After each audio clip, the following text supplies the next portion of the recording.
오늘도 우리 계속해서 누룩에 관한 이야기를 성령님이 주신 깨달음을 같이 나누려고 해요. 우리 지난 시간에 우리 이런 이야기 했죠. 왜 기독교의 그 교회 시대에 누룩이 어떻게 부풀어져 왔는가. 이제 역사 속에서 우리가 이 공부를 했어요. 이 공부를 하면서 초대교회 기간 동안에 어떻게 누룩이 만들어졌고 퍼졌고, 그걸 통해서 또 무슨 해결책을 찾았나. 그리고는 중세교회 때의 누룩, 마리아 누룩 이야기도 했고요. 그리고는 현대교회에 들어와서 또 소위 신학을 한다는 사람들, 철학을 한다는 사람들, 좀 똑똑한 사람들을 사용하셔서 누룩이 오늘날까지 이렇게 쭉 발전된 이 모습을 우리가 공부했어요. 상당히 어려운 공부였는데, 특히 제가 그 현대 철학이니 또는 과학이니 또는 신학이니 거기에 알려진 유명한 인사들, 별거 아닌 인사들이지만 이 사람들의 책을 쭉 제가 오래전부터 읽어가면서요, 이 사람들이 뭐가 대단하다고 이렇게 신학계가 뭐 대단한 사람처럼 이야기하지 하는 그런 의문을 제가 젊었을 때부터 느꼈어요. 이 사람들의 책을 읽어보면요, 내가 번역이 잘못됐다가 아니고 내가 원어로 읽는데도요, 영어로도 읽거나 다 원어로 읽어도 이게 무슨 말인지 모르겠어요. 독일어로 써놓은 것도 참고하면서 또 영어로 써놓은 것도 제가 이렇게 보면서요. 그래서 한 40년 됐어요. 제가 이분들이 뭐가 이렇게 유명해가지고 이러나? 글을 읽다 보면 이 성령님이 인도하시는 글은 어떤 글이냐면, 첫 패러그래프를 딱 말하면은 그 패러그래프에서 이어서 그 다음 패러그래프가 사상이 연결이 돼야 되잖아요. 그렇죠? 그럼 또 그 다음에 또 연결되고, 여러분들 제 책이나 제 칼럼을 보면 그렇게 돼 있지 않아요? 그렇게 안 돼 있으면 글을 저는 쓸 수가 없어요. 그 사상의 흐름이 계속해서 이렇게 흘러줘야 되는데, 이분들의 사상을 보면요, 이거 전부 다 쪼가리 사상들이에요. 그래서 내가 이렇게 보면서 요 근래 와서도 이 불트만에 관한 책을 내가 이렇게 보면서요, 아무리 봐도 이 사람이 무슨 말을 했는지 난 모르겠어. 또 번역문을 봐도요, 정말 한 줄도 못 읽겠어요. 왜? 이 사상이 정돈이 안 돼 있어. 그런데 유명하다고. 그러니까 이 속임을 당해도 이게 보통 속임 당하는 게 아니에요. 제 말이 거짓말이지 진짜인지 여러분들 손바닥에 다 있어요. 이분들 뭐 글 쓴 것들 한번 보세요. 보고 나한테 덤벼들으세요. 무슨 말인지 나도 모르겠어. 그런데 이제 우리 소위 신학을 하면서 박사학위 땄다는 사람들 보면은 이 사람들의 글들을 많이 읽고, 또 이 사람들이 뭐라 그랬다, 또 이렇게 한 것들, 이 사람 저 사람 말한 것들 모아가지고 짝입게 해서 소위 책을 또는 논문을 하나 쓰는 게 그게 박사 논문이에요. 그래서 보면요, 제가 이렇게 보면 이게 답답지사예요. 세상에 박사 하시면 알고 보면 뭐 신약 박사다, 무슨 뭐 구약 박사다, 뭐 누구 박사다. 구약 박사다 예를 들면 이사야서의 한 장을 가지고서 누가 뭐랬다 그걸 가지고 하면 구약 박사라는 소리 들어요. 그러면 세상에 오늘 이 학문계가 이래요. 세상 학문도 마찬가지예요. 저도 세상 학문 공부 많이 했어요. 그 한 부분을 가지고 공부하고는 누가 뭐랬다 짝입기 한 것이 박사예요. 그러니까 짝입기를 잘하는 사람이 박사가 빨리 돼요. 여기 박사들 몇 분 계시죠? 그런 거예요. 벌써 석사 논문도 보면 대개 다 그래요. 그래서 어쨌든 우리가 이런 데 속임을 당하면 되겠어요? 안 돼요. 속임 당하면 안 돼요. 네, 그러니까 아무개 무슨 박사다 그러면 저는 그래요. 속으로 말은 안 하지만 속으로 에이 문대이 같은 자식. 지가 뭐 안다고 무슨 박사야. 그래. 알고 보면 정말 몰라요. 네. 나도 박사가 됐지만 나도 몰라요. 진짜 공부는 박사 된 후에 스스로 공부한 것이 진짜 공부예요. 예.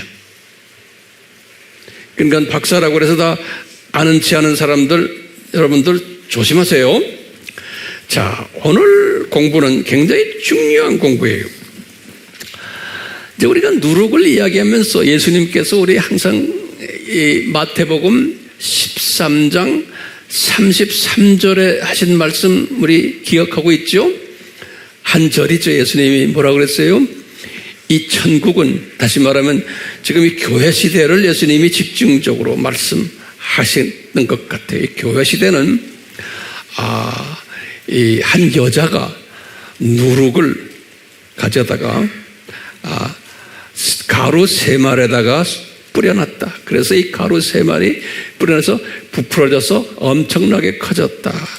요 이야기 하신 것 우리 알잖아요. 마태복음 몇 장 몇 절이죠? 13장 33절에 꼭 기억하세요.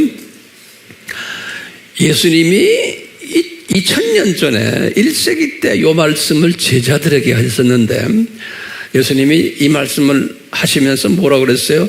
이 신비를 천국의 신비라 이렇게 예수님이 말씀하셨어요.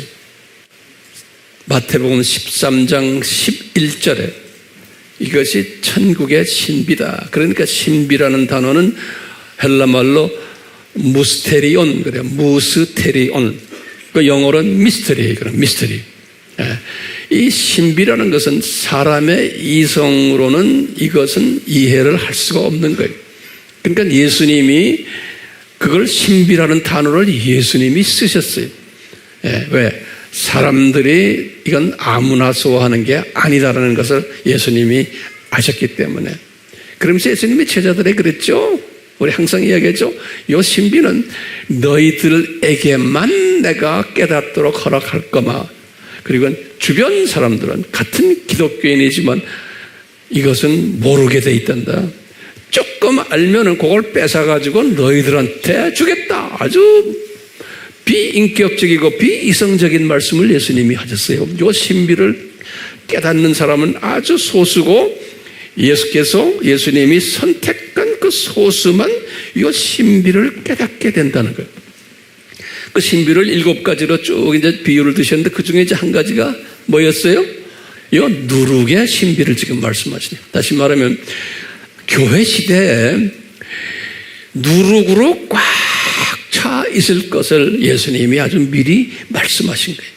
이 말씀은 뭐냐면 교회 시대가 누룩으로 꽉 찬 시대다. 그러면 도대체 이 누룩은 뭡니까? 하면 우리가 뭐라고 이야기했죠? 예수님이 누룩에 대한 정의를 내렸죠. 마태복음 16장 12절에 이 바리새인과 사두개인들의 가르침이다 그랬죠. 다시 말하면 기독론에 대해서 예수 그리스도의 정체성에 대해서 딴 이야기를 하는 그것이 누룩이라는 거예요. 그렇기 때문에 교회 시대의 이 공격 목표가 누구냐면 예수 그리스도의 정체성이에요. 그러니까 예수님이 그건 허락하시고 디자인하신 거예요. 다시 말하면 교회 시대에 크리스찬들이 예수님에 대해서 잘못 알고 있거나 또 지도자들이라는 사람들이 신학교에서 예수님에 대한 정체성을 잘못 가르친다라고 예수님이 2000년 전에 미리 디자인하신 걸 말씀하셨어요. 그래가지고 그 예수님의 디자인, 누룩이 과거 2000년 동안 쭉 그렇게 말씀대로 되어왔던 사실을 우리가 지난번에 공부했어요. 엄청난 공부한 거예요. 여러분들은 쉽게 그냥 받으셨지만 이거 아무나 이거 받는 게 아니에요. 지나가는 사람들에게 물어보세요. 뭐 신학자라는 사람들 이거 제대로 아는지. 자, 주님께서 우리에게 은혜를 주셔서 제가 이렇게 어려운 이야기를 하는데도 우리 팀들은 이것을 이해를 하고 소화하고 동의하는 걸 보니까 이게 보통 은혜가 아닌 거예요. 예? 여기에 대한 이해가 없고 동의가 없으면은 제가 단에 서서 말할 수가 없어요. 예, 벌써 제 성령님이 저에게 주세요. 이 사람들 이걸 받지 않는다 하면 제가 말이 안 나와요. 근데 이 스펀지가 물 빨아들이듯이 척척척 빨아들이는 걸 보니까 이것이 제가 말할 수가 있어요. 그래서 이번 주 오늘이에요. 오늘은 지난 시간에 이어서 좀 더 발전시켜 보려고 그래요. 다음 주도 마찬가지. 그래서 기대하세요. 아멘? 예. 이번 주는 우리가 뭘 공부하려고 그래요? 이번 주는 자, 실제로 기독교의 주류 교단들이에요. 주류 교단들이 누룩으로 부풀어져 있는 모습, 그것을 우리가 한번 보려고 그래요. 예수님이 그렇게 말씀하셨기 때문에 기독교의 주류 교단들이 이 누룩으로 부풀어져야만 돼요? 안 져야만 돼요? 그러면 져야만 되는 거예요. 왜? 예수님이 그렇게 말씀하셨고 디자인하셨기 때문인 것이에요. 누구의 잘못이 아니라는 거예요. 오케이? 그러니까 이제 여기서 차이가 나는 게 알메니안주의 사람들은 같은 기독교인이지만 누구의 잘못 때문에 예컨대 저희 엉터리 신학자들 때문에 엉터리 목사들 때문에 이렇게 되었다라고 책임론을 인간에게 세우는 거예요. 그것은 무슨 시각일까요? 제가 볼 때는 고작해야 참새 시각 또는 병아리 시각, 두더지 시각이에요. 사물을 그렇게 보는 거예요. 네, 대부분의 우리 피조물들은 그런 시각으로 보게 돼 있어요. 그런데 우리가 지금 마태복음 13장 33절에는 분명히 예수님이 교회 시대라는 2000년 교회 시대에 이런 일들이 있을 것을 큰 그림을 미리 보여주셨거든요. 그러니까 이게 무슨 시각일까요? 독수리 시각으로 이제 생각하시면 돼요. 그러니까 우리가 지금 예수님이 이렇게 말씀하셨으니까 이 독수리 시각으로 볼 때 아하, 이 교회라는 이 시스템이 누룩으로 꽉 차게 되어 있구나라는 것을 전제로 하고서 지금 우리가 이 공부하는 거예요. 그렇죠? 네, 누룩만으로 차는 게 아니고 항상 그 안에는 뭐가 있어요? 교회 안에 우리 지난 시간에도 보셨지만 누룩이라는 비유를 딱 들고는 그 다음에 거의 네 번째 비유였죠. 다섯 번째 비유가 뭐였어요? 네? 이 보물이 있는 땅을 산 거예요. 거기 뭔지 여러분 다 알잖아요. 땅만 산 거예요. 보물을 산 게 아니고 그냥 종교만 바꾼 거예요. 개종만 한 거예요. 이런 교회 시대에 그런 크리스찬들이 많을 거라는 거예요. 그런데 그 다음 여섯 번째 비유는 예수님이 뭐라고 그랬어요? 땅을 사서 안에 있는 진주를 진주가 뭡니까? 리얼 복음이에요. 그 진주를 받아가지고 진주를 자기가 이제 땅에 파서 이제 한 다음에 그것을 어떻게 했다고요? 온 천지에 다니면서 장사꾼, 이윤을 최대한으로 얻기 위해서 장사하는 장사꾼 같은 사람들도 있다. 같은 교회 안에, 그러니까 복음을 받았어요. 다시 말하면 과거에 불교 신자였는데 불교 집어던지고 기독교인이 된 거예요. 그런 사람들이 있냐면은 그 사람은 땅만 산 거예요. 그 안에 있는 보물은 캐내질 못했어요. 그런데 이제 그 다음 여섯 번째는 뭐예요? 땅 산 것뿐만 아니라 그 안에 있는 보물도 끄집어내가지고 장사꾼 노릇을 하는 사람이 있다는 거예요. 우리가 지금 우리 교회는 지금 어떤 목적으로 이렇게 모였나요?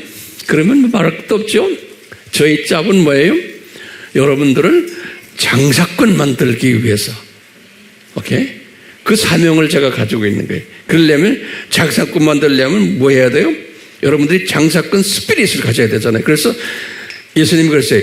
이 진주를 시킹하는, 막 찾아다니는 그런 사람이 있다는 거예요. 그러니까 이 진주의 그 가치를 알고 막 찾아다니는 사람, 최대한 이익을 위해서 찾아가지고 막 뿌리는 사람이, 그 장사꾼이, 그것도 은혜가 있어야지만 그런 사람이 된다는 거예요.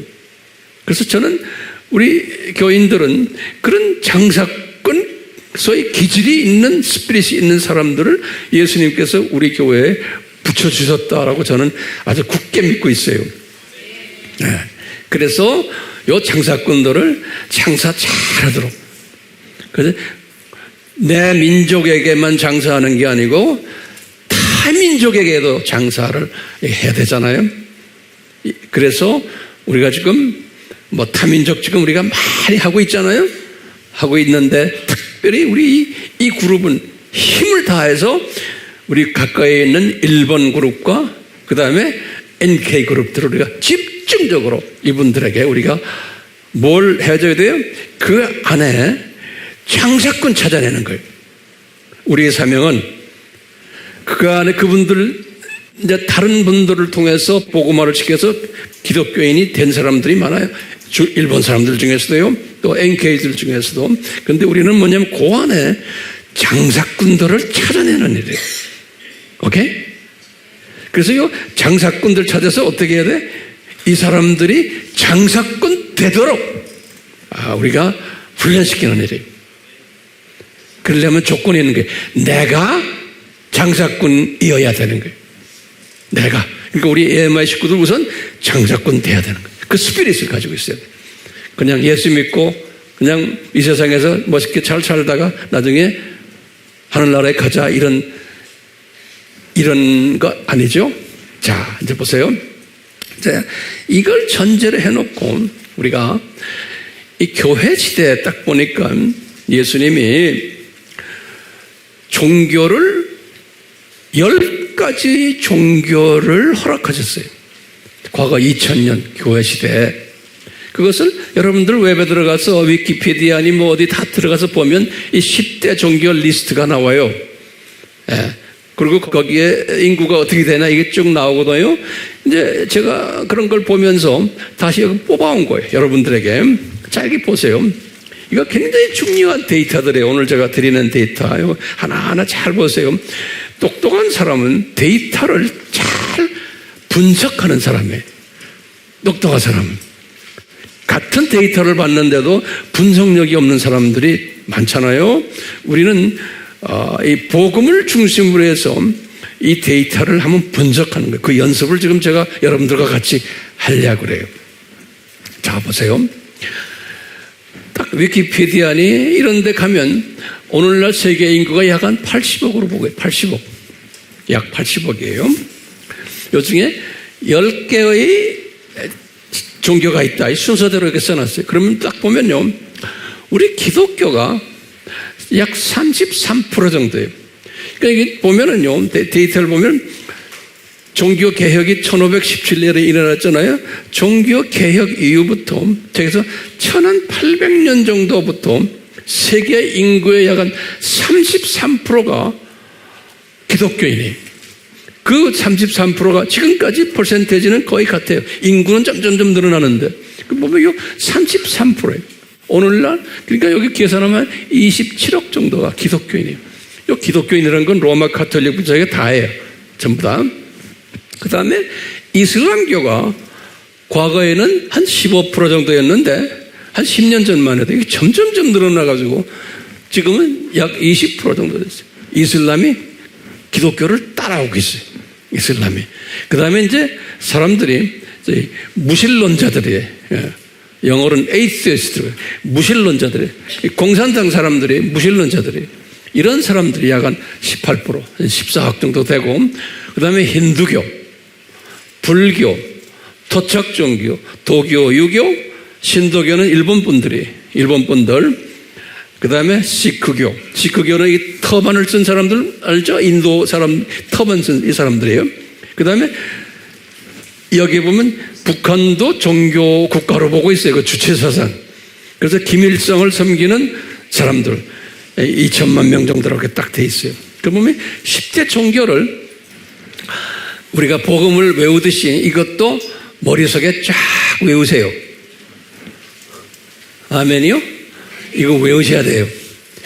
실력 있는 사람들은 이 세상 공부도 많이 이런 걸 우리가 알아야 돼요. 제가 한번 여쭤볼게요. 어느 종교가 가장 인구가 많아요? 기독교예요. 기독교. 몇 프로? 한 33%. 그 다음에 이슬람교가 그 뒤를 따라오고 있어요. 그 다음에 무종교회. 그러니까 다시 말하면 무신론자. 신이 없다고 하는 사람. 이런 분들이 쭉 나오다가 요까지가 아주 1, 2, 3가 굉장히 많은 사람들이. 거기다 이제 인도는 인구가 많기 때문에 힌두교도 만만찮아요. 요 정도고 나머지는 불교는 요 아시아 우리 동네에만 있기 때문에 그렇게 많지가 않아요. 불교는. 우리나라에는 불교가 많지만 이런 식으로 1, 2, 3, 4까지 이렇게 순서대로 이렇게 머릿속에 항상 그려놓으세요. 됐어요? 그래도 감사한 것은 그래도 기독교가 가장 많은 거예요. 전 세계에서. 근데 항상 33% 정도로 유지하면서 가요. 거기 관계되는 책들을 쫙 보면요. 그 리서치한 것들을 제가 보면 항상 33%, 32%, 33%. 인구는 점점 많아지는데. 자, 보세요. 자, 그러면 우리가요, 요 기독교만 따로 뽑아가지고, 기독교만 한번 봅시다, 다시. 기독교만 딱 보면, 여기다 지금 27억의 기독교인이요. 27억 중 중요한 5개의 교단이 있어요. 27억 중. 자, 제일 큰 교단이 로마 가톨릭이에요.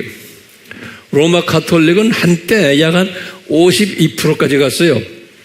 이 기독교인의 굉장히, 근데 이 많이 줄어들었어요. 로마 가톨릭의 교인들이 줄어들면서 이 개신교로 많이 넘어왔어요. 특히 중남미 쪽에 있는 로마 가톨릭 분들이 이 개신교로 많이 넘어왔어요. 그래서 지금 로마 가톨릭이 44%고 12억이. 개신교가 그 뒤를 따라가요. 30%. 개신교도 항상 30%예요. 기독교인들 중에서, 그 기독교인이 몇 명이에요? 27억. 기독교인 중에서 절반 가까이가 로마 가톨릭이고, 절반 가까이. 됐어요? 그 다음에 개신교는 3분의 1이에요. 그리고 이제 동방정교회라고 해요. 동방정교회. 요 동방은 영어로는 뭐냐면 Eastern Orthodox. Eastern Orthodox Church라고 그래요. 요 동방정교회라는 건 유럽을 보면은 서유럽, 동유럽이 있거든요. 항상 동서를 유럽 사람들은 나눌 때 서유럽을 지배하는 기독교가 로마 가톨릭이 여기 서유럽이에요. 그래서 서방교회라 그러는 거예요. 그러니까 서방교회라 그러는 웨스턴 처치 하면은 로마 가톨릭을 이야기하는 거예요. 그러면 동방교회가 뭐냐? 동방교회는 그리스 정교회, 또 러시아 정교회, 이것을 이스턴 오토닥 처치 그런다고. 이 이스턴 동방교회들이 그 동유럽이라고 그러잖아요. 거기가 공산주의가 돼버린 거예요. 나중에. 그러듯이 항상 유럽 사람들은 동쪽과 서쪽을 항상 분리돼요. 이 종교가 분리가 돼 있어요. 똑같이 동방정교회는 요거는 그리스 정교회 또 러시아 정교회 큰 정교 요 두 개가요. 그것이 8% 정도 되고 동양 정교회 동양이란 말은 오리엔탈 그래요. 오리엔탈 오토닥스 오리엔탈. 이 오리엔탈은 뭐냐면 더 오래된 정교회들. 다시 말하는 시리아 정교 시리아. 그다음에 애굽 정교회 또는 에티오피아 정교회. 아주 오래된 정교회들이죠. 그걸 오리엔탈 오토닥스 처치라고 그래요. 요건 약 한 4% 정도. 그리고는 이제 영국이 로마 카톨릭이었다가 이제 종교 개혁 이후에 나와버렸어요. 그래가지고 자기네의 그 교단을 만든 게 성공회라고 그래요. 성공회. 이 성공회는 한국말로는 성공회인데 영어로는 제가 영어로 드리는 이유가 있어요. 다 여러분들 다 노트에 적어 놓으세요. 성공회를 영어로 뭐라고 그래요? 두 가지 왜 앵그리칸 처치 이렇게 보여. 앵그리칸. 우리가 잉글리시 하는 앵그리칸 처치 또는 Church of England, Church of England 그래요. 그래서 이 두 이름이 있어요. 앵그리칸 처치 같은 거예요. The Church of England 그래요. 거기에 제일 높은 분이 영국 왕이에요. 영국 왕이 이 성공회의 최고 수장이 국교죠. 영국 국교죠. 여기 약 한 4% 정도 돼요. 그래서 이렇게 세계 기독교의 5대 교단들 순서대로 알 필요가 있겠죠? 됐어요? 머릿속에 자꾸 그려놓으세요. 그려놓으세요. 우리 이런 공부는 아마 우리 교회에서만 하는 것 같아. 주일날 대예배 아주 그러면 굉장히 거룩하게 우리가 생각하죠. 우리의 그 멘탈리티는 뭐예요? 우리의 생각은 대예배는 목사님이 딱 서서 뭐라 이게 대예배로 생각하는데 칠판에 놓고 막 이러면은 이상하다 하고 보는 사람이 또 있어요. 내가 볼 때 그 사람들이 이상한 거예요. 자 보세요. 기억나요? 요거 기억나세요? 네. 이제 우리가 요 개신교 요 놈을 또 한번 또 여기 보시면 개신교가 7억이라고 그랬잖아요.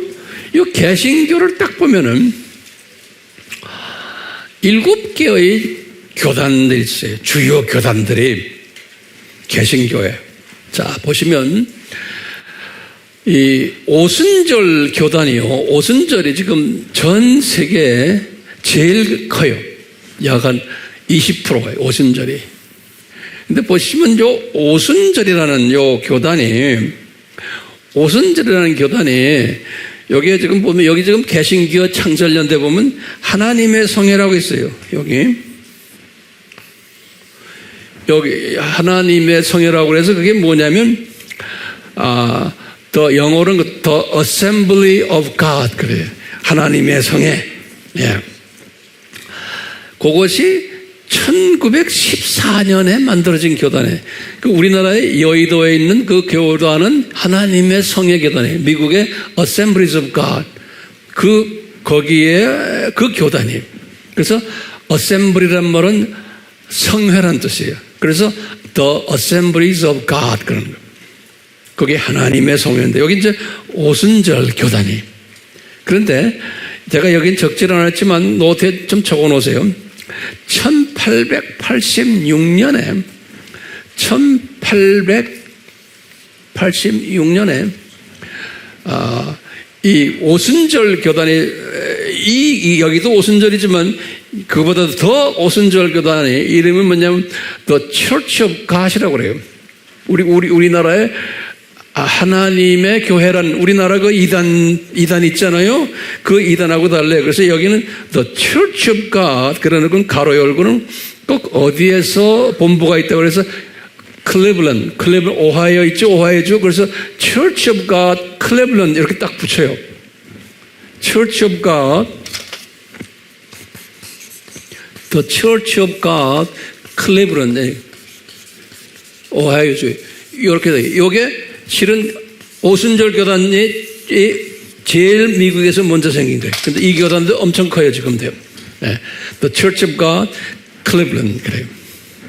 그러니까 요 하나님의 성회와 Church of God, Cleveland 이 그룹들이 전 세계에 제일 늦게 된 교단이에요. 그렇죠? 제일 늦게 된 교단인데 요 그룹들이 전 세계에서 제일 큰 거예요, 지금. 개신교 중에서. 신기하죠? 아프리카 가도 이 그룹들이 엄청 많고, 중동도 마찬가지예요. 중남미도 마찬가지예요. 그리고 이 그룹들이 가장 소위 뭐 박수치고 아멘 할렐루야고 하는 그룹들 아니에요? 가장 소위,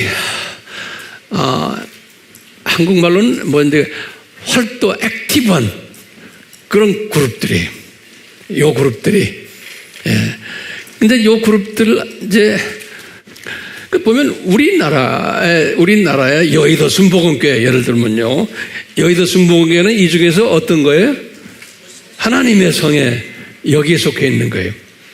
같은 오순절인데도 오순절 안에도 오순절을 영어로는 뭐라 그래? 펜타코스탈스 그래. 펜타코스탈스 오순절. 근데 오순절 안에도 또 여러 종류들이 있어요. 그 안에도. 그렇기 때문에 그냥 오순절 이러면 또 안 돼요. 우리나라에는 그 오순절 그룹 안에서 또 갈라져 나온 게 우리 신사도 운동이라는 말을 들었죠? New Apostolic Movement라고 그러는데 이 신사도 그룹들도 있어요. 이 신사도 그룹들은 뭐냐면 뭐 예언하고 또 방언을 말할 거 없고 예언도 하고 또 뭐 병도 고치고 뭐 기도도 많이 하고 뭐 이런 그룹. 그래서 아이합이라는 이름 들었죠? 이런 그룹들. 그다음에 뭐 토론토 블레싱 뭐 많아요. 많은데 이렇게 또 갈라져 나와서 이런 그룹들이 또 있어요. 근데 이 그룹들이 우리나라에도 지금 들어와 있어요. 이 그룹들이 신기하게도 요즘 하나님의 성현이 지금 내가 말하는 신사도 운동 그룹들이니 이런 그룹들이 잘 나가다가 어디로 지금 빠지냐면 WCC하고 서로 동력을 해요. 신기하게. 그 놀랄 노자예요. 그리고는 이 그룹들이 WEA 안에도 들어와 있어요. 근데 WEA 안에도 들어와 있으면서 복음주의 그룹들인데 소위 은사를 많이 또 행하는 그룹들이에요. 그런데 이 그룹들이 둘로 쫙 갈라져 가지고 이 그룹들 안에서도 WCC 사람들과 친해지고 로마 카톨릭의 교황한테가 인사하고 하는 그룹들이 있어요. 여러분들 웹에 들어가서 찾아보면 다 있어요. 요새는 이제는 웹에 다 있어요. 그렇기 때문에 엄청 혼란스러워요. 그렇기 때문에요. 지금 이 교단들 내가 좀 있으면 자세히 설명하겠지만 이 안에 대부분의 이 안에 이 교단들이 개신교 교단들이 대부분이 WCC와 또 로잔과도 연결되어 있고 WEA 안에도 두 그룹 중에서 복음주의 그룹과 또 신사도 신정통, 신복음주의 있죠? 이 그룹들과도 연결이 복잡해요. 교계가. 한마디로 딱 말할 수가 없어요. 그만큼 지금 이 교계가 혼돈되어 있어요. 자, 이 혼돈된 것을 제가 좀 쉽게 이제 설명을 해드리려고 그래요. 자, 웃어 보세요. 여기 지금 오순절 그룹이 가장 큰 교단이에요. 근데 그래도 이 안에 크게 나누면 뭐가 있겠어요? 우리처럼 순수 복음주의가 있는 거예요. 요 오순절 안에도. 그리고 오순절 안에 이 사람들이 또 뭐냐? 우리가 바르트 신학이라고 그랬죠? 무슨 신학이? 그걸 뭐라고 그랬어요? 신복음주의. 이 그룹들도 여기 있는 거예요. 신복음주의 이 안에 다 있어요. 오순절 안에. 우리 여의도 순복음교회는 어떻게 여러분들 보고 있어요? 그분들도 신복음주의 쪽에 들어가 있는 사람들이. 그렇잖아요. 조영기 목사님도 불교 대학이 무슨 대학이에요, 그게? 동국대학에 가서 하신 말씀 웹에 들어가면 보이잖아요. 불교도 다 구원이 있다. 우리 크리스찬만이 아니고 그런 이야기를 쭉 했어요. 왜냐? 조영기 목사님도 이 그룹들, 만약에 우리처럼 순 쪽에, 우리 타종교는 구원이 없다라고 말을 하면 이쪽 사람들은 숫자가 적어요. 이게 황 목사님 같은 사람은 인기도 없고 숫자가 적어요. 그렇기 때문에 이 모든 오순절이라는 이 그룹들을 다 안으려면은 자기도 좀 모자를 좀 삐뚤어 써야 돼요. 색깔을 좀 바꿔줘야 돼요. 안 그러면 그 안에서 서바이브가 안 돼요. 그럼 그걸 뭐라고 말할까요? 예수님보다는 사람을 더 두려워하는 거예요. 이게 인기 있는 사람이 되려면은 모든 사람에게 다 내가 인정을 받으려면은 이렇게 모자를 그때그때 바꿨어야 돼요. 그러니까 많은 사람들이 거기에서 혼돈을 받는 거예요. 제가 이야기하는 거는 혼돈이 분별력을 갖지 못하게. 이 침례교를 보세요. 침례교는요, 이게 굉장히 큰 교단이에요. 오순절은 20세기에 들어와서 난 교단이에요. 그렇죠? 가장 어린 나이 교단이에요. 그런데 이 침례교는 여기 보시면 보세요. 침례교 어디 있어요? 이 침례교. 이 침례교는요, 굉장히 중요해요. 이게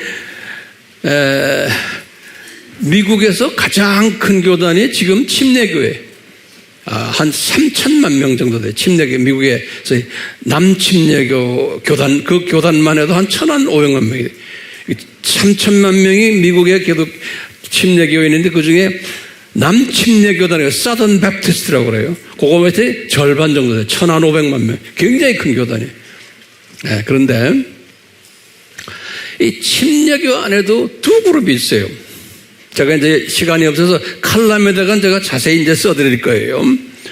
이 침례교가 1608년에 침례교가 영국, 화란 이런 데서 이제 만들어졌는데요. 이분들은 대부분의 침례교가 알메니안주의예요.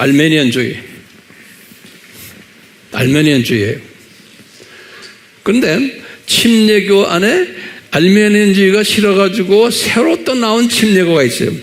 그것이 지금 1633년에 만든 칼빈주의 침례교가 있어요. 칼빈주의. 우리가 종말론 공부하고 또 이런 칼빈주의, 알메니안주의 공부를 왜 하는지 아시겠어요? 이런 기초 공부가 안 돼 있으면요, 이런 걸 여러분들 소화를 못해요. 알메니안주의란 게 뭐예요? 알메니안주의는 다 하나님의 주권보다는 사람을 더 생각하고 사람의 자유의지를 중요하게 생각해요. 사람이 책임. 모든 것은. 그러니까 아담이 타락도 아담이 잘못했었지 하나님의 계획이 아니다라고 보는 거예요. 근데 대부분의 사람들은 이 사상을 좋아해요. 알메니안주의가. 그러니까 칼빈주의는 소수의 전체 기독교인 중에 칼빈주의는 많아야 한 20%, 30%예요. 대부분의 지금 이 전부 다 이 기독교, 이 로마 가톨릭 전부 다가 뭐냐면 알메니안주의예요. 알메니안주의는 뭐라고 그랬어요? 사람 책임, 사람 우선. 그러다 보니까 이 알메니안주의가 인간 중심주의로 가다 보니까 어디까지 가게 됐을까요? 종교 다원주의까지 간 거예요. 이 종교 다원주의의 그 시작이 이 알메니안주의 사상에서부터 나온 거예요. 종교 다원주의가. 자, 침례교가 이렇게 있어요. 이 침례교의 칼빈주의 유명한 침례교 중에서 우리가 잘 아는 사람 있어요. 누구냐면 철로 역전을 쓴 분이 누구예요? 존 버년이라고 했죠. 그 사람이 칼빈주의 침례교 사람이 존 버년. 그 다음에 선교의 아버지라고 그래요. 현대 1800년부터 인도의 선교사로 간 윌리엄 캐리라고 그래요. 이 사람들 다 이 칼빈주의. 그 다음에 찰스 스폴전 목사님이라고 그러죠. 이런 사람도 다 이 칼빈주의 침례교 팀들이에요. 그 우리나라 분들이 좋아하는 분들이죠. 자, 여기 보세요. 이 침례교가 이렇게 막, 그 다음에 독립교단이 엄청 많아요. 그러니까 교파를 싫어하는 사람들이. 오늘날 데이터거든요. 약 한 12%, 약 한 8천만 명, 한 1억 정도 가까이 되는데요.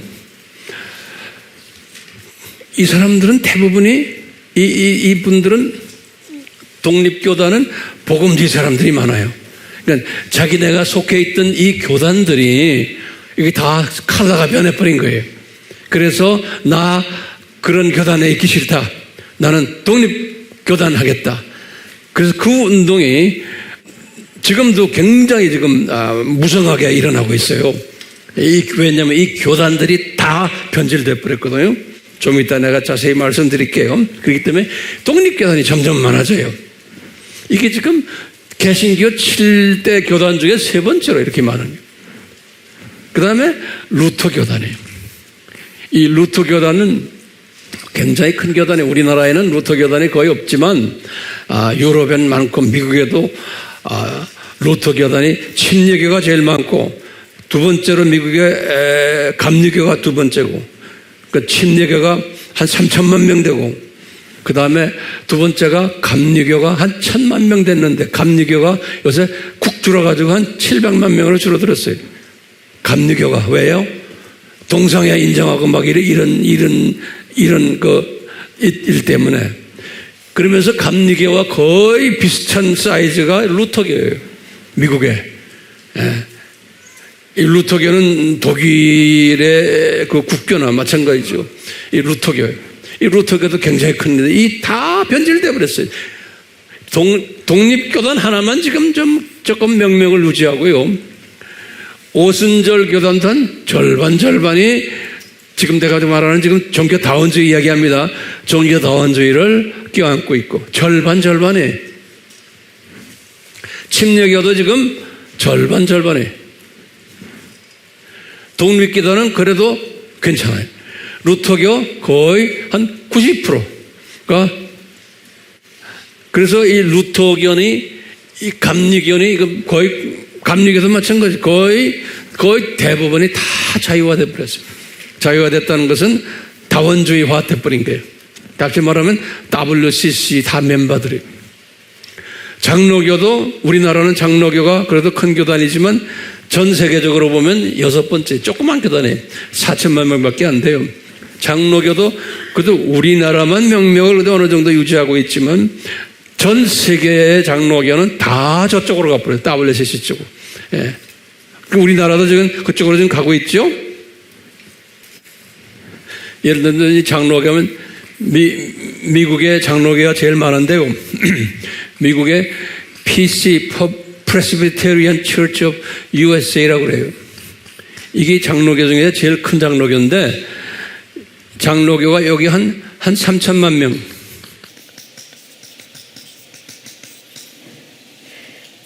이 교회, 이것이 미국의 프린스턴 신학교가 여기 개통해. PC USA. 그리고 이제 시카고에 가면 맥코맥 신학교라고 있어요. 또는 샌프란시스코 신학교. 이런 학교들이 이렇게 되는데요. 이것이 다 지금 목사님들도 동성애 목사님들도 계시고, 예? 동성애 다 인정하고, 다원주의 다 인정하고 이래요. 그래서 1930년대에 이런 일들이 일어나가지고, 이 갈라져서 나온 게 PCA라고 그래요. Presbyterian Church of America 그래. PCA. 요거는 여기에 한 30만 명밖에 안 돼요. 300만 명. 미안해. 3천만에 300만 명. 요건 30만 명밖에 안 돼요. 조그만 교단이.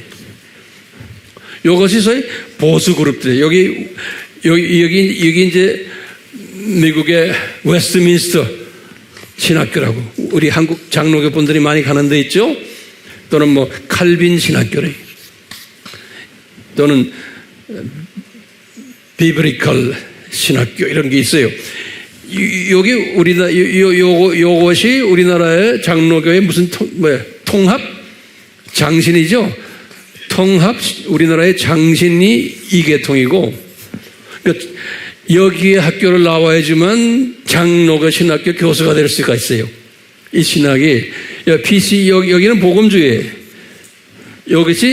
여기는 우리나라의 통합하고 뭐예요? 합동. 여긴 총신이라고 그러죠? 이 계통인데 미국을 봐요. 그러니까 이 계통이 엄청 숫자가 적어요. 이 계통이. 그런데요. 그러니까 저는 그러면 어느 계통 같아요? 여러분들이 볼 때 저는 이쪽이 아니죠. 저는 이쪽 합동측 신학이, 우리 신학이 이쪽 신학이에요. 그런데 놀랍게도요, 지금 칼빈 신학교나 그다음 웨스트민스터 신학교에 보면 교수들 중에 한 절반 정도가 신정통주의로 가고 있어요. 그러니까 이쪽은 말할 거 없고 이쪽이, 그러니까 이쪽 사람들 신정통주의가 뭔지 알겠죠? 그러니까 이 총신도 지금 보면 몇몇 이미 교수들은 그쪽으로 지금 가고 있는 거예요.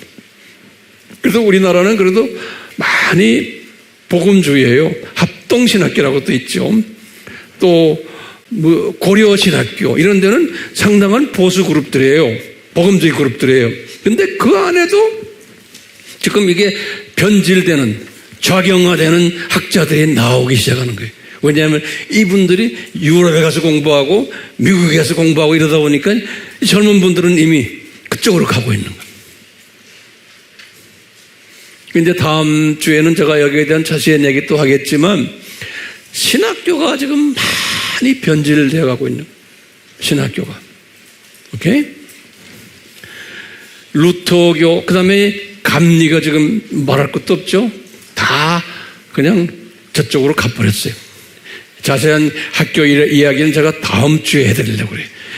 여기에 속한 신학교들. 재밌겠어요? 예. 자, 제가 이런 이야기를 왜 합니까? 이 안에서 그냥 고민하는, 그러니까 자기가 속해 있는 교단이 변질되는 것을 안타까워하는 사람들이 항상 있어요. 그래서 거기에서 나와가지고 예컨대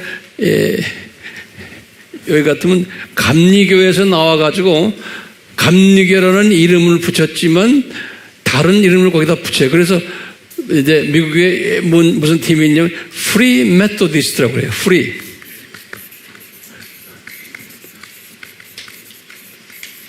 그 보면 참 프리 메스, 그러면 자유감리교라 그런 게 한국말로는 그런 말 들었어요? 그게 무슨 소리냐면요. 왜 자유를 붙였냐? 이 말은 뭐냐면 이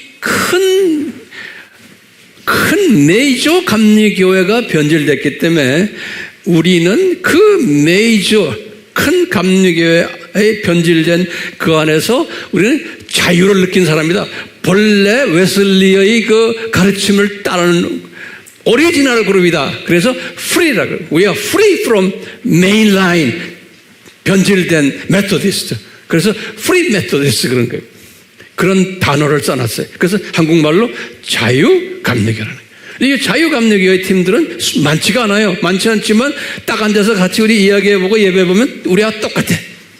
근데 저쪽 동네 감리교 가보면 완전히 변해버렸어요. 근데 그 숫자가 엄청 더 많은 거예요.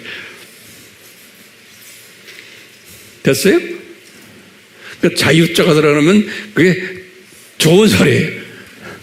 똑같이 여기 루터교도요. 루터교도 다 변질돼 버리니까 이분들이 이 안에 그룹들이 루터교 그룹들 중에서 이 스칸디나비아 3국 있죠. 스웨덴, 노르웨이, 덴마크. 요 세 나라 분들이 거기도 루터교가 굉장히 강하거든요. 요 그룹들이 미국으로 이민 와가지고 저 위스콘신, 미네소타 추운 나라 사람들이니까 추운 지방으로 와서 그쪽에 다 자리 잡고 있어요. 미시간, 미네소타, 위스콘신 그쪽 동네, 일리노이 그 동네 자리 잡고 있는데 이 그룹들이 미국에 와가지고 우리는 저 루터란 우리 배경이지만 우리는 그쪽하고 안 한다. 왜? 다 변질돼 버렸다 저놈들. 그래가지고 만든 교단이 뭐냐면 여러분들 보면 이 사람들은 뭐냐면 에반젤리컬 프리 처치라고 그래요.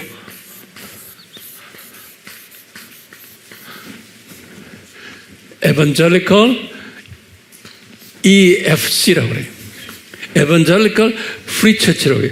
강한 보수 그룹인데, 복음주의 그룹인데, 요 그룹들이 신학교를 만든 게 제가 나온 신학교예요. 요 그룹들이. 제가 나온 신학교가 알죠? 이 사람들이 트리니티, 그래서 에반젤리컬이라는 말을 씁니다. 에반젤리컬, 트리니티, 에반젤리컬, 트리니티, 에반젤리컬, 스쿨, 트리니티, 내가 나온 학교 이름도 다 까먹었어. 트리니티, 에반젤리컬, 디비니티, 그래. 이름이 디비니티 스쿨, 그래.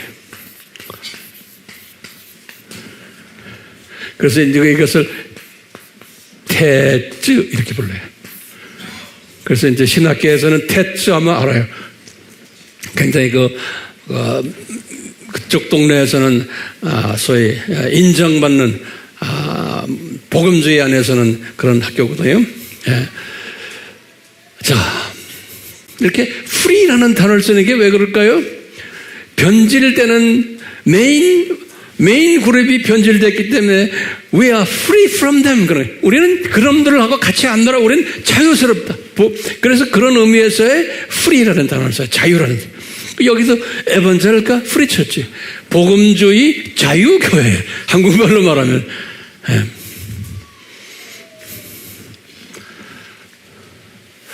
이거 복잡하죠? 잘 좋아하세요? 내가 지금 얼굴들 보고 있어요. 자, 여기 잠깐 좀 봐요. 여기 잠깐 봐요. 개신교단이 이제 여기에 이제 종교개혁이 일어났잖아요. 1517년에 종교개혁이 일어나면서 이제 소위 개신교단이 프로테스탄트라고 그러죠. 개신교단은 프로테스탄트들이 나타나기 전에 교단을 만든 게 제일 먼저 만든 교단이 재침례교단이에요. 1523년에. 그러니까 재침례교단이라고 그러는데 이걸 한국말로는 그렇게 번역이 되는데 여러분들은 알 필요가 있어요. 이걸 뭐라고 보냐면 아나베프티스트라고 그래요. 아나라는 건 다시라는 거예요. 아주 유명한 이름이에요. 아나베프티스트 그래요. 요 아나란 말은 우리가 이제 로마 가톨릭에서 이 세례받은 거 그거 아니다. 구원받으려면은 세례를 다시 받아야 된다. 그래서 재침례교단이라는 거예요. 그래서 여기 나온 게. 근데 이 사람들은 요 안에 그룹이 세 그룹이 있어요. 세 그룹이 있는데 첫 번째 그룹이 뭐냐면 아미시라고 그래요. 내가 자세한 것은 제가 칼럼에다 써드릴게요. 아미시 그룹이라고. 여러분들 가끔 아시죠? 카나다에 가면 온타리오 지역하고 미국의 펜실베니아 지역하면 이 아미시 그룹들인데 뭐냐면 이 사람들은 이 현대 문명에서 떠나가지고 자기네끼리 모여서 그냥 까만 옷 입고 말 타고 다니는 사람들이 있어요. 그런 거 봤죠? 그걸 아미시 그룹이라고 그래요. 예. 웹에 들어가면 다 나와요. 이 아미시 그룹들이 다 애나베프티스트들이에요. 이 사람들이 핍박을 엄청나게 받았어요. 이 사람들은 전쟁하는 것도 싫어하고 이 사회에 텔레비전이니 라디오니 이런 거 지금도 안 해요. 예. 일체다. 이 그룹들이 아미시 그룹이 있어요. 그 다음에 허털라이트라고 또 있는데 허털라이트 그룹이 있고 그 다음에 메노나이트 그룹이라고 있어요. 메노나이트란 말 들었죠? 못 들었구나. 오케이. 하여튼 내가 이런 거 이야기하면 이제 끝이 없어요. 끝이 없지만 그냥 참고로 알고 계세요. 이 그룹들이 오리지널, 소위 굉장히 순수한 그룹들이에요. 순수한 그룹들인데 제가 이분들 제가 신학교에서 가르칠 때 이제 신학교에 와서 배우거든요. 보면은 순수한데 말씀이 없어. 그러니까요, 그냥 옷만 까만 옷 입고 말만 타고 다니지. 그 사람들은요, 그 추운데 히터도 없어요. 그러니까 말 타고는 그 옆에 따끈따끈한 돌멩이를 대어가지고 돌멩이 이렇게 안고 다녀요. 이러고. 예. 하여튼 대단한. 근데 그 그룹들이 지금까지도 아이들을 그렇게 키우는 거예요. 이때 시작한 거예요. 그래서 루터교가 그 다음이고, 성공회가 이제 시작하고, 개혁교, 장로교, 회중교, 침례교, 감리교, 구세군, 성결교 이렇게 나오는데요. 여기 지금 보면은 이 종교 개혁자들이 여기 보면 이 교회들 이렇게 보면은 쭉쭉쭉 내려오면서 뭐냐면 교회의 시스템이, 다시 말하면 교회 운영하는 그 시스템이 점점점 단순화되는 거예요. 단순화되는. 다시 말하면 로마 카톨릭은 교황이 제일 높아. 그 위에서 지시하고 거기서 그냥 군대같이 지시하면 쫙 움직이는 게 로마 카톨릭의 시스템이에요. 거기에서 자유를 얻기 위해서 개신교단이 나왔는데, 개신교단을 보면 루터교는 많이 소위 파워를 밑으로 좀 내려놨어요. 그러다 이제 성공회가 되면서, 성공회도 로마 카톨릭과 파워가 거의 비슷해요. 예. 중앙집권제 똑같이 요거 비슷한 게 감리교예요. 감리교. 그래서 감독이란 말을 쓰죠. 감리교도 개교의 목사님이 교인들이 뽑질 않죠. 위에서 감독이 군대같이 임명해서 너 이 교회 가서 몇 년 있다가 넌 또 저 교회 가라. 저 교회 또 이 목사님들을 위에서 다 조정해. 군대같이 공무원들처럼. 그게 감리교 시스템이에요. 그래서 이제 장로교는 뭐냐? 더 내려가지고, 그러면 평신도 중에서 장로를 뽑아가지고 목사님도 그 중에 프리치원, 설교하는 장로예요. 목사님도. 그 다음에 또 행정하는 장로가 있고. 그래서 장로 시스템을, 국회의원 시스템이나 마찬가지. 이게 장로교 시스템이에요. 그러다 보니까 장로들이 또 폼을 재고 장로들이 또 파워가 세가지고 교회가 시끄러우니까 안 되겠다. 그래가지고 나온 게 회중교회. 컨그리게이셔널 처치라고 해요. 이 회중교회라는 건 뭐냐면 목사 시스템이 없어요. 장로 시스템도 없어요. 그냥 평신도들의 집사예요. 평신도들 중에서 단에 서서 설교하고 그래요. 평신도들이 그냥 정말 편한 시스템이에요. 예. 계급이 없는 시스템이에요. 이제 이 회중교회 팀들이 소위 청교도 팀들과 연계되어 있어요. 청교도. 이 청교도 팀들이 하버드 대학교도 만들고 예일도 관계하고 그쪽 동네 지금 모든 이런데 이 회중교회 팀들이 이 컨그리게이셔널 처치 굉장히 순수한 사람들이었는데 저 사람들이 다 변해버렸어요. 회중교회가 지금요. 하버드 대학이 변하는 식으로, 예일이 변하는 식으로, 예, 다 변질되어가지고, 이제는 내가 볼 때는 기독교인도 아니에요. 다원주의에 앞장서는 사람들이고, 이 회중교회가 그렇게 변해버렸어요. 순수하게 나왔던 사람들인데,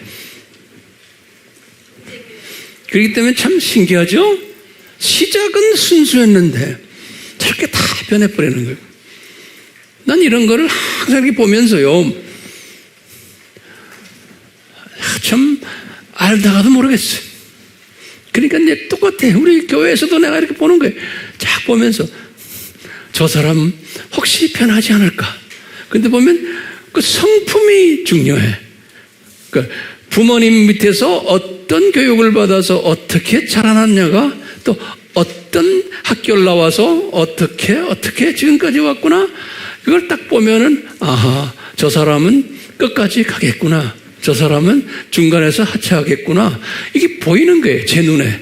내 눈은 조금해도. 이런 시스템을 다 많이 공부하고 제가 이런 것만 신학교에서 특별히 강의하고 하는 사람이요. 그 여러분들하고 지금 잠깐 이야기하는 거예요. 이런 거 그냥 대강. 이 안에 깊은 시스템들이 있어요. 지금까지 잘 따라오시죠? 한두 개만 더 해요. 이 침례교 시스템이 뭐냐면, 침례교도 회중교회나 똑같아요. 파워를 저희 교인들에게 주는 거예요. 그러니까 침례교는 본래 오리지널 침례교는 신학교가 없어요. 침례교는 집사님들이 장로 시스템도 없어요. 장로라는 이름도 없어요. 우리나라는 유일한 침례교 우리나라만 장로가 있지. 다른 나라 가면 장로라는 게 없어요. 집사가 제일 높은 자리예요. 침례교는. 이 침례교가 이렇게 변질돼가지고 그렇잖아요. 예를 들어서 지금 알메니안주의가 있고 칼빈주의가 있죠. 이렇게 됐는데 어쨌든 내가 이런 개인적인 얘기는 안 할래요. 한번 복잡해져. 자, 근데 이 구세군도 보면 군대 조직 아니에요? 군대 조직이죠. 이제 성결교는 이건 좀 다른 이야기고, 자, 그냥 이렇게 그냥 우선 알고 계세요. 근데 내가 지금 이야기하는 건 뭐냐면요, 이 모든 이 교단 이 안에 지금 여기 내가 지금 개신교 이야기하는 겁니다. 소위 요 칼빈주의, 다시 말하면 순수 복음주의, 칼빈주의도 변해가지고요, 소위 신정통주의로 많이 변해버렸지만, 여기서 있는 황 목사님처럼 아주 커리탑탑한 꽉 막힌 복음주의를 이야기하는 사람은 소수요. 그러니까 저는 어디 가면 끼지도 못해. 날 쳐주지도 않아요. 왜? 하도 꽉 막힌 사람이니까. 그런데 여러분들이 이 꽉 막힌 사람한테 따라와서 공부하는 걸 보면 어떻게 보면 여러분들도 나처럼 꽉 막힐 것 같아요. 이게 막히지 않으면 안 돼. 왜? 세상은 이런 막힌 사람들은 인정 못 받는 세상이에요. 우리 그 웹에 들어가면 이런 게 있죠. WCC 우리나라 할 때, 그 기독교 방송에 나와서 우리 김장한 목사님하고 또 누구예요? 조영기 목사님하고 또 어떤 한 분하고 이렇게 와서 서로 대화하는 거죠. WCC 어떻게 생각합니까? 하니까 조영기 목사님도 WCC 오케이. 김정한 목사님은 베프티스 출신이요. 오케이. 근데 그 사람도 오케이인 거예요. 그러니까 제가 이렇게 그 말을 딱 보면서 김정한 목사님이 한 말이 있어요. 여러분들 핸드폰에 다 나와. 뭐라고 썼냐면, 내가 이 말하면 내가 실은 미국에 있는 이 사람들이 나를 또 죽일 놈이라 할 텐데, 이런 말 하는 거예요. 이 말은 무슨 소리냐면, 이 김정한 목사님도 이런 여기 지금 미국의 이 알메니안주의가 여기 제일 많거든요. 이건 소수예요. 이분은 여기도 알메니안 이쪽 침례교 사람들하고도 교제를 하고 이쪽 침례교 사람들도 교제를 하는 거예요. 그러니까 이분은 소위 정치인물이요. 오케이? 빌리 그레이엄도 마찬가지예요. 정치인물이요. 그 빌리 그레이엄의 쭉 그분의 책을 읽어보면 내가 보면 답답한 게 미국의 대통령들, 여러 명 대통령들을 자기가 친구로 모셨는데 그놈의 대통령들이 다 그 대통령들을 개종시킨, 다시 말하면 예수님을 제대로 믿게끔 만드는 일을 못했어요. 근데 친구만 했지.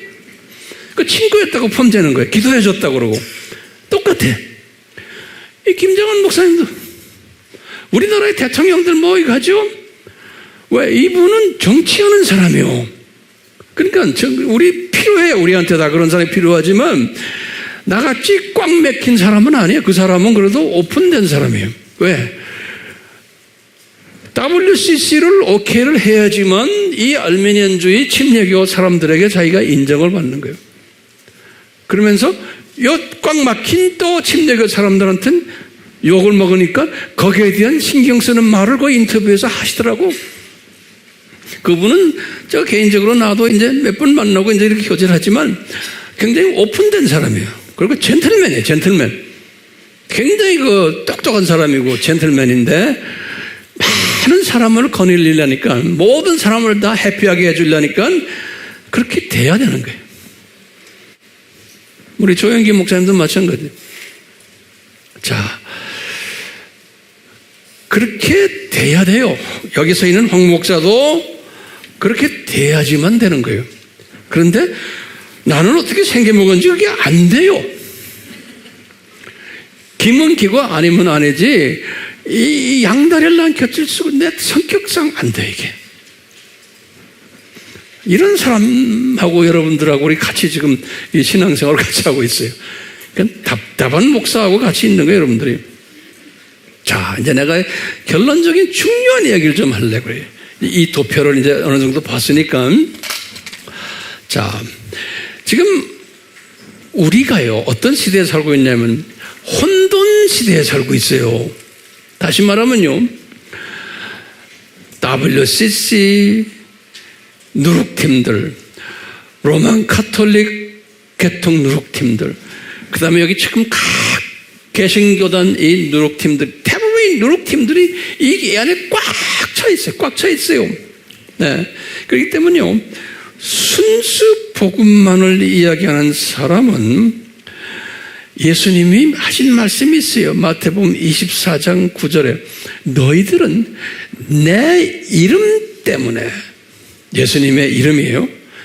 너희들은 고난을 받고 미움을 받으리라 그랬어요. 그러니까 이제 예수님의 재림 전에는 기독교인들 중에서 양다리 걸치지 않고 예수님 이름 외에는 구원이 없다라고 하는 이 순수 복음주의를 이야기하다 보면 이 팀들에게서 미움을 받는다는 거예요. 누가 그런 말이에요? 예수님이 그렇게 말씀하셨어요. 성경 어디예요? 그러면 마태복음 24장 9절에 딱 그랬어요. 이게 뭐예요? 감남산설교에서. 예. 그러니까 우리가 지금 미움을 받게끔 되어 있는데 우리는 뭐라고 말하냐면요, 지금 이 세대는 혼돈된 세대다. 이 말을 예수님이 뭐냐면 마태복음 24장 5절에 이 속힘을 주는, 신학적으로 미혹을 하고 또 속힘을 주는 시대라는 거예요. 자, 이 말씀 우리가 좀 잘 봐야 돼요. 이 미혹이라는 단어를 마태복음 24장 5절에 썼어요. 그래서 제가 그거를 원어로 봤어요. 그리스 원어로 딱 보니까 프라나오라고 그래요. 프라나오. 이 프라나오를 헬라말로 이걸 한국말로 미혹이라 이렇게 번역을 해놨어요. 그런데 그것을 영어로 또 이렇게 보면요, 뭐라고 그러냐면 mislead, leading 하는 거 있죠? leading 하는 거. 그 잘못 인도한다, misleading 한다. 그렇게 영어로 돼 있어요. 또 어떤 영어는 deceit라고 그래요. deceit, 속인다는 소리. D-E-C-E-I-T, deceit, 속인다. 그렇게도 번역해 놓고요. 또 어떤 또 번역에는 wonder, W-A-N-D-E-R, 방황한다는 거예요. 길 잃고 방황하는 그런 의미가 돼. 미혹한다는 것은. 그러니까 많은 사람이 이제 미혹할 텐데 그 미혹이란 단어 속에 잘못 인도한다 이런 뜻도 있고, 뭐였어요? 속인다라는 뜻도 있고, 또 방황하게 길을 잃게 만든다 이런 뜻도 있는 거예요. 예, 이 미혹이란 단어 속에. 오케이. 자, 예수님이 하신 말씀이거든요. 예수님이 내가 재림 오기 전에 이런 미혹하는 일들이 일어날 거라는 거예요. 그러면서 이제 나중에 보면 종교다원주의 이야기를 쭉 하세요. 똑같은 마태복음 24장에 23절에서 28절에. 그러면 이제 우리 질문이 하나 있어요. 왜 예수님이 1세기 때, 2000년 전에 본인이 이 세상에 다시 재림 오기 전에 이 기독교계가 이런 미혹하는 일로 꽉 차게끔 디자인하셨나요? 그렇죠? 이게 우리 질문, 이거 던져야 돼요. 왜 예수님이 왜 기독교계가 지금 이 칠판에 써 있는 이 기독교가 지금 이렇게 변질된 걸 내가 지금 설명한 거예요. 왜 이렇게 디자인하시고는 실제로 지금 이렇게 막 변질돼 버린 거예요. 그리고 정말 복음주의는 소수예요. 그러면은 잘 보세요. 자, 그러면 우리 질문 던지는 거예요. 왜 이렇게 미혹하도록 허락하신 목적이 뭔가? 여기 중요한 거예요. 왜 이 프로그램을 만드셨는데 분명히 거기에 목적이 있는 거예요. 그러면 분명히 마태복음 24장 4절에 예수님이 하신 말씀을 또 보는 거예요. 예수님이 뭐라고 그랬냐면 아무도 너희를 미혹하지 못하도록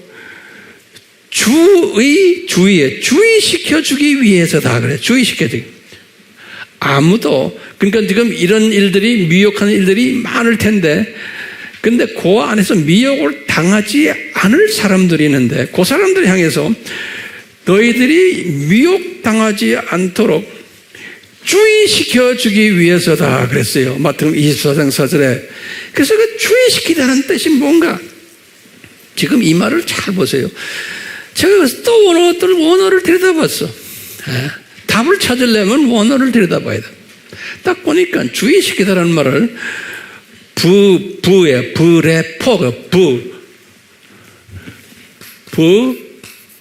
부레포 이렇게 써놨어요. 부레포. 근데 그것을 부레포가 원형인데 그것을 명령형으로 적어놨어요. 부레페테. 그래서 그게 이제 명령형이에요. 부레포의 명령이에요. 부레페테라고 딱 써놨어요. 다시 말하면 주의시키기, 그러니까 주의해라 그런 소리는 맞아요.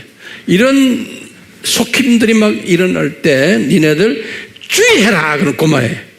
주의를 시키기 위해서 내가 이런 걸 다 허락해 놨단다 그러는 거예요. 자, 그래서 이 주의를 시킨다는 말이 뭔가? 딱 보니까 영어로는 그랬어요. 영어 성경에는 NIV나 이런 건 take heed라고 그래요. H-E-E-D. take heed 이렇게 써놨어요. 거기 뭐냐면 한국말로 번역하면 주의시키다 그런 소리. take heed 그래요. 또는 조심시키다 이런 뜻이에요. 예. 그래서 내가 이 브레프란 단어가 내 마음에 자꾸 떠올라서요. 성경에 여기저기 이 브레프란 단어가 어디에 많이 적혀있냐. 딱 적혀있는 게 몇 군데 있는데 보니까 딱 주님이 나에게 깨닫게 해주시는 게 뭐냐면 요한복음 9장 7절이에요. 요한복음 9장 7절에 이 브레프라는 단어가 나와요. 예. 그래서 그 내용은 우리 잘 아는 내용이에요. 요 말씀 잘 들었어요. 그때 뭐냐면 날 때부터 소경된 사람이 있었는데 예수님께서 날 때부터 소경된 사람을 그 고치는 장면이에요. 고칠 때 예수님이 침을 뱉어가지고 진흙을 이겨가지고 눈에다 발랐어. 그 이야기 우리 알죠? 그 눈에다 바르고는 예수님이 뭐라 그러냐면 실로암못에 가서 씻으라.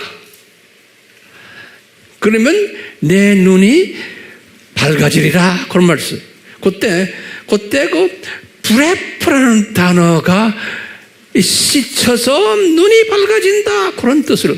그때 씻혀서 눈이 밝아지는 것을 브레프라는 단어를 썼어요. 그래서 거기에서 내가 깨달은 게 있어요. 요 단어가 지금 오늘 우리 이 이슈와 연계되는구나. 우리가요 그냥 조심하라 가지고는 안 되는 거예요. 이런 미혹이 올 때 우리가 눈을 씻어야 돼요. 눈을 씻고 크게 눈을 떠야 되는 거예요. 그러면 이제 하나님의 말씀을 가지고 눈을 비벼가지고 이 눈을 뜨게 해주는 거예요. 눈을 딱 뜨게 해주면 지금 우리가 그 공부하고 있잖아요. 우리가 지금 이 말씀으로서 눈을 뜨면은 그 다음에 시각의 변화가 오는 거예요.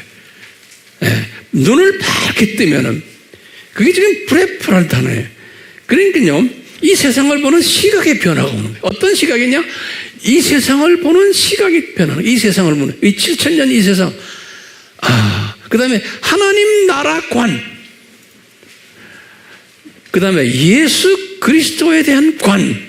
이게 다 변화버리는 거예요. 눈을 뜨면 신관, 신에 대한 관, 구원관, 성경관, 그 다음에 인간관, 내세관, 타종교를 보는 관, 누룩관, 재림관, 이런 것들이 변화를 받게 되는 거예요.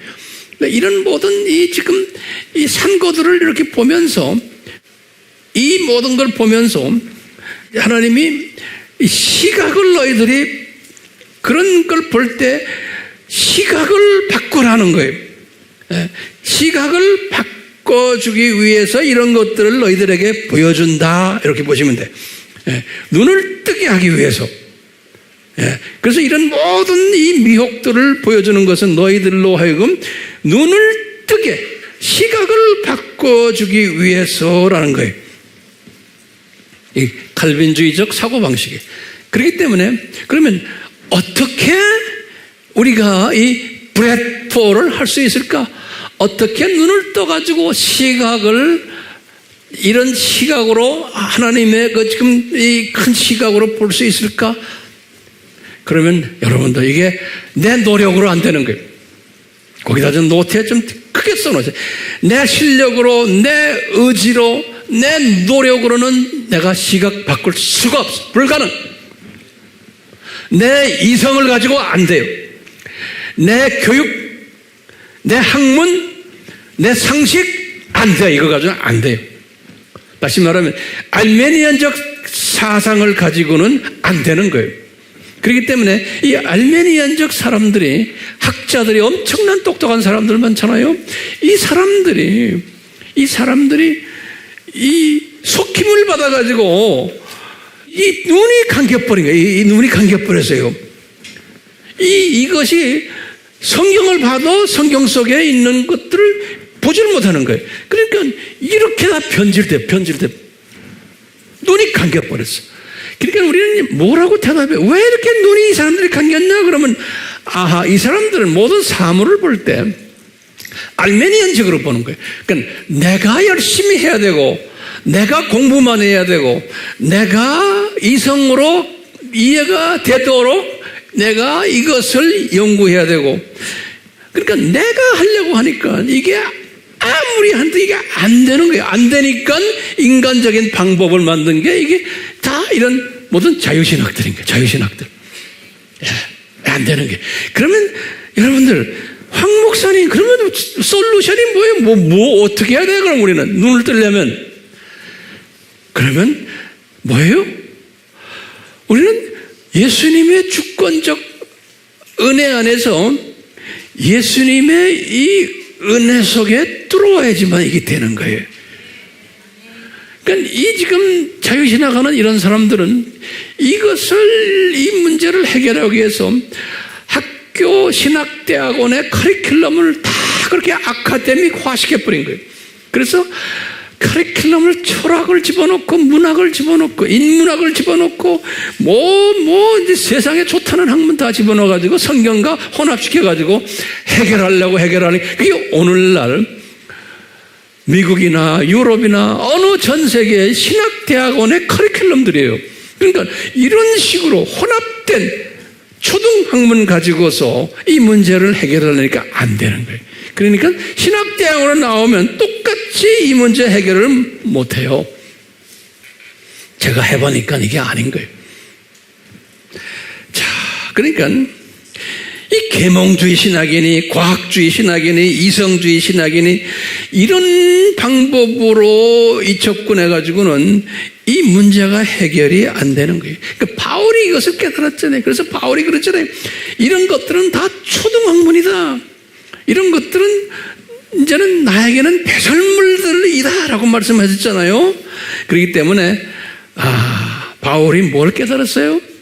아하구나 라고 할까요? 아하구나.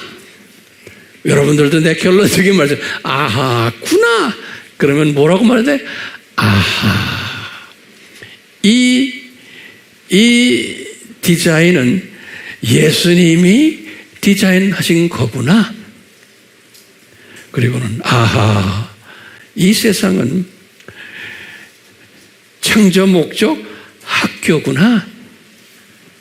그리고는 아하, 이 학교의 교육 방법이 역기능적 교육 방법이구나. 그리고는 아하, 이 교육 방법 중에 역기능적 교육 방법 중에 하나가 뭐냐면 이 진짜 그리스도를 공격을 하도록 만들었구나.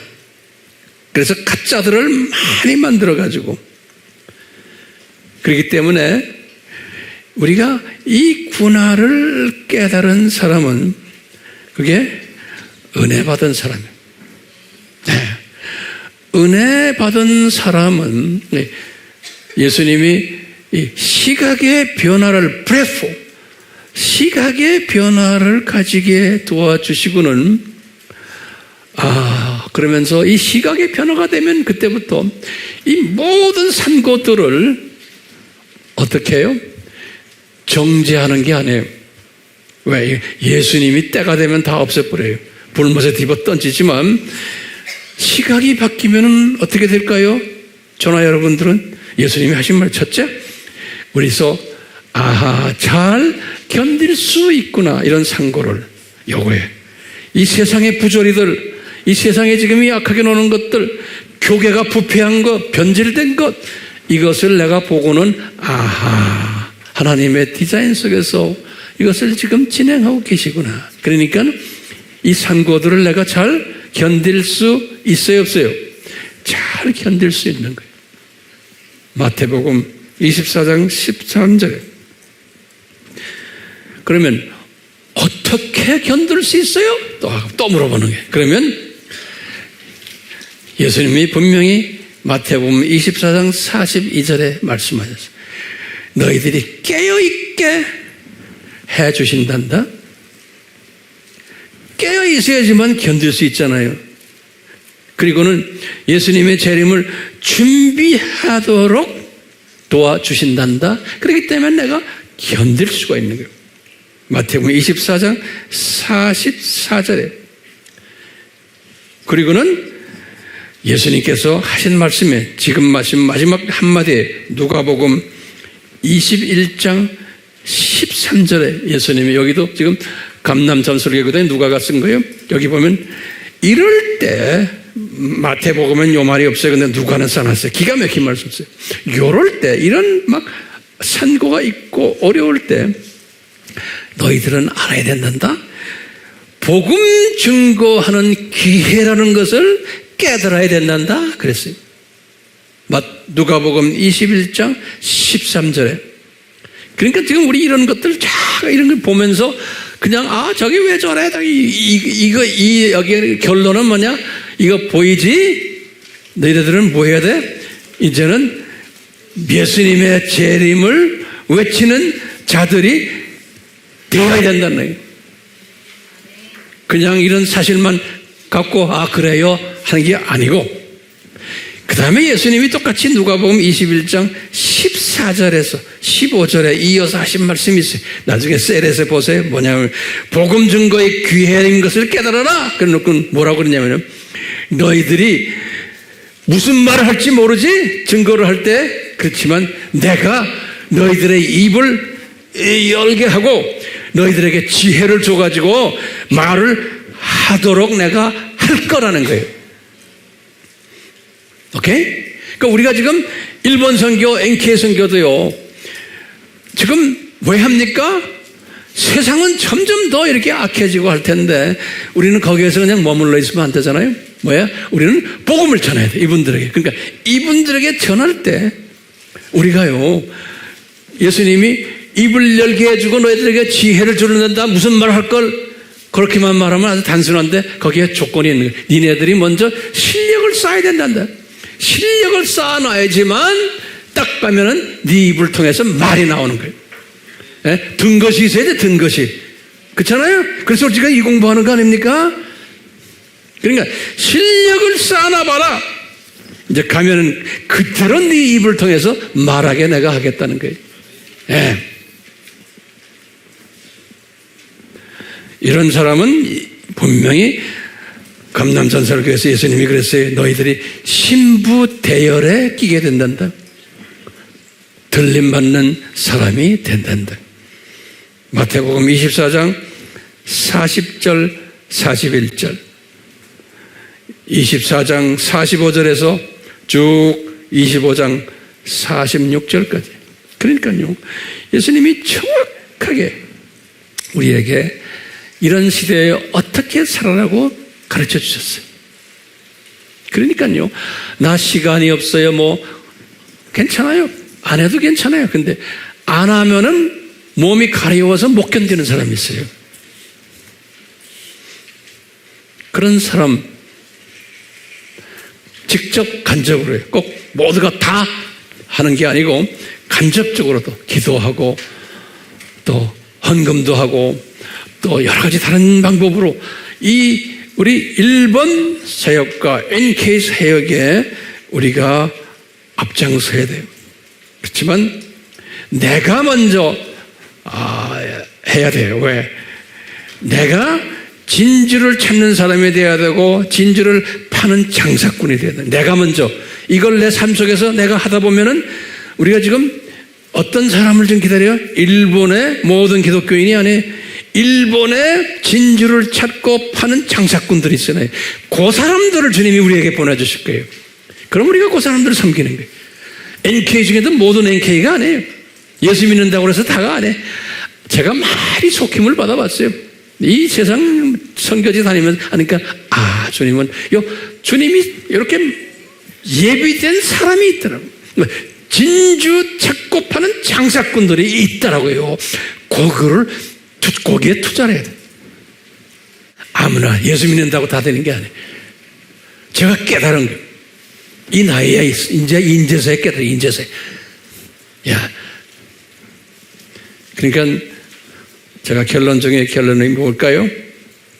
우리 아미 친구들이요, 여러분들은 모르겠어요.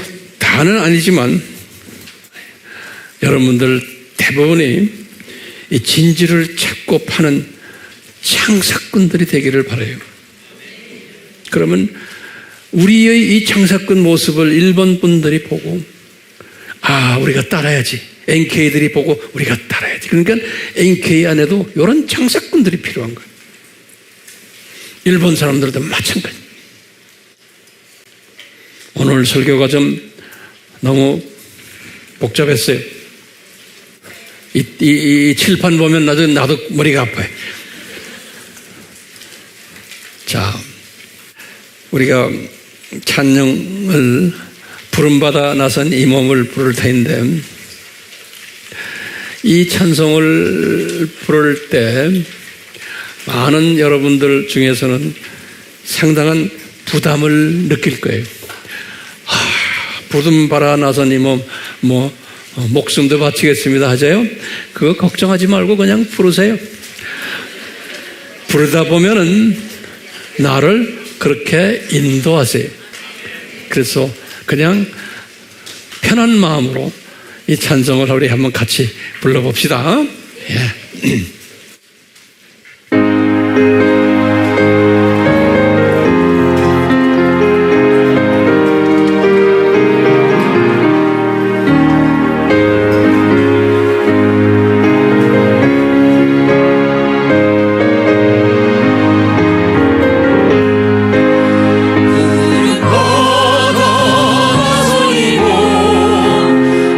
어디든지 가오리까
예수님, 저희들 이 고백대로 살기는 너무나 부담스럽습니다.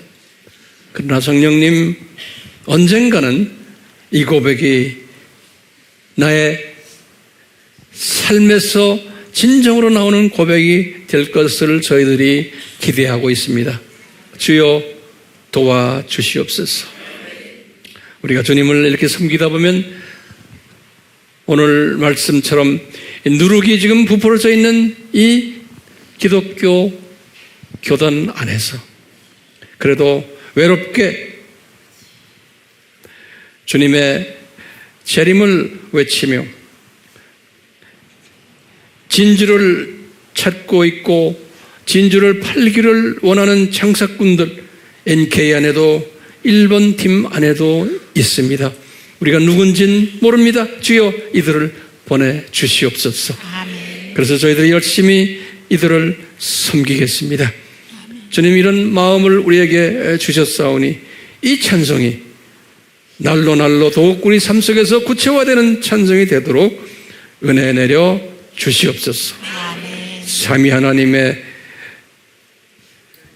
복과 은총과 이 세상 저 세상 모든 큰 그림을 보는 그러한 시각을 크게 하는 이 복을 우리에게 내려주시기를 다시 한번 간구드리며 예수님의 이름으로 축원하옵나이다. 아멘.